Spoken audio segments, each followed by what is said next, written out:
യാത്രക്കിടയിൽ ഓട്ടോയ്ക്ക് നേരെ കാട്ടാനയുടെ ആക്രമണം. ഡ്രൈവർ ഇറങ്ങിയോടി രക്ഷപ്പെട്ടു. ആന ഓട്ടോ പൂർണ്ണമായും തകർത്തു കളഞ്ഞു. വയനാട്ടിലാണ് സംഭവം. നടവയൽ പുൽപ്പള്ളി റോഡിൽ നെയ്ക്കുപ്പയിൽ വെച്ചാണ് ആനയുടെ ആക്രമണമുണ്ടായത്. നടവയൽ ടൗണിൽ മെസ് നടത്തുന്ന പുതുശ്ശേരി സഹദേവന്റെ ഓട്ടോറിക്ഷയാണ് തകർന്നത്. വീട്ടിൽ നിന്നും മെസ്സിലേക്ക് പോകും വഴിയാണ് ആനയുടെ ആക്രമണം. വീട്ടിൽ നിന്നിറങ്ങി ഒരു 10 മീറ്റർ 15 മീറ്റർ പോയിട്ട് വണ്ടി അവളെയും പെട്ടെന്ന് ലൈറ്റ് ഉണ്ട്. ഇത് പാഞ്ഞ് കാർ ചേട്ട് ഞാൻ വേഗം വണ്ടി ഓഫാക്കാണ്ട് ഞാൻ ഇറങ്ങി ഓടി എൻ്റെ വീടിൻ്റെ മുറ്റത്തേക്ക് പാലത്തേക്ക് കയറുമ്പോഴേക്കും വണ്ടി തള്ളി എൻ്റെ മേത്തേക്ക് കൊണ്ടുവന്നു. ഞാൻ വണ്ടി തട്ടി ഞാൻ ഇങ്ങോട്ട് വീണ് പാലത്തേലേക്ക് വീണ്. അകാരം രക്ഷപ്പെട്ട് വണ്ടി നേരെ ഓപ്പോസിറ്റ് തിരിഞ്ഞ് സൈഡിൽ കൂടെ കയറിപ്പോയി. ഞാൻ വണ്ടി മൊത്തം പൊളിഞ്ഞു.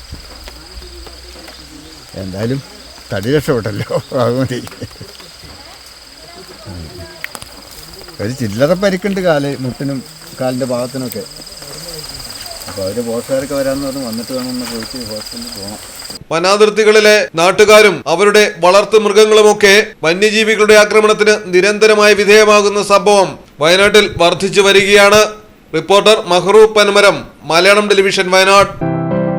പ്രകൃതിദത്തമായ ചേരുവയാൽ തയ്യാറാക്കുന്ന അൽദാൻ കപ്പലണ്ടി മിഠായി ഇനി രുചിയുടെ പുതിയ രസത്തിലേക്ക് നിങ്ങളെ നയിക്കും. എങ്ങും എവിടെയും ഇനി അൽദാൻ കപ്പലണ്ടി മിഠായി മാത്രം.